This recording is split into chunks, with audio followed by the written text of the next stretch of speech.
You know, when you ask what is crypto, you can either have a very complicated explanation or you can have a relatively simple explanation. I'm going to go simple. Crypto, at the most basic level, is a code. It's a set of numbers. And if you look at any dollar bill or any piece of paper currency that we have in the United States, what you'll do is you'll see a number, a serial number on that dollar bill. I have here with me L30407317L. Now imagine a world where if I wanted to spend $1, I didn't give you this piece of paper, but instead what I did is I told you that code.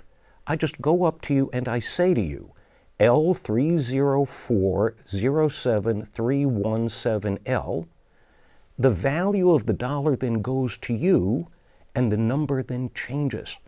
I forget that number, or the number that I had in the past is no longer useful. I've then transferred the code to you, and the fact that the code happens to be written on this piece of paper is totally irrelevant. The value is the code, not the piece of paper. That's crypto. In the world of crypto, the code is much longer. The code is much more complicated. The code is much harder to remember, but it's still only code. If you forget your code, you've lost your crypto. If somebody steals your crypto has been stolen. Now, as a practical matter, in many systems, this code, this number, and the value represented by the code exists on something that we call the blockchain. The blockchain can be described as a giant database that exists in thousands or potentially millions of places on the internet, and that has what's called an immutable audit trail. In other words, you can read the history of the blockchain simply by reading that database. And because copies of that database exist in thousands, hundreds of thousands, or millions of different locations, it becomes, as a practical matter, impossible to cheat as to who owns what, when, where, and how, because millions of people are able to look at the database and say, aha, you don't own that, or yes, you do. There's also a process by which this database gets updated, and this process is typically called mining. It involves complicated computerized forms of hashing, other forms of validation.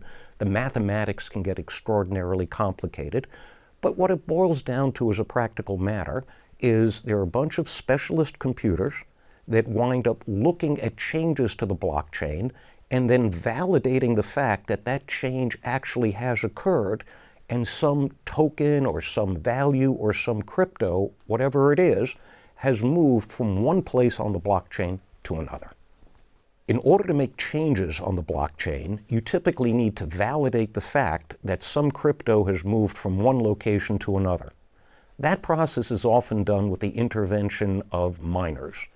Miners typically run computerized operations where they perform very complicated mathematical functions which are designed to assure the integrity of the system and that people aren't double spending any of their money, and that the transactions that are supposed to occur are actually recorded appropriately and permanently on the blockchain.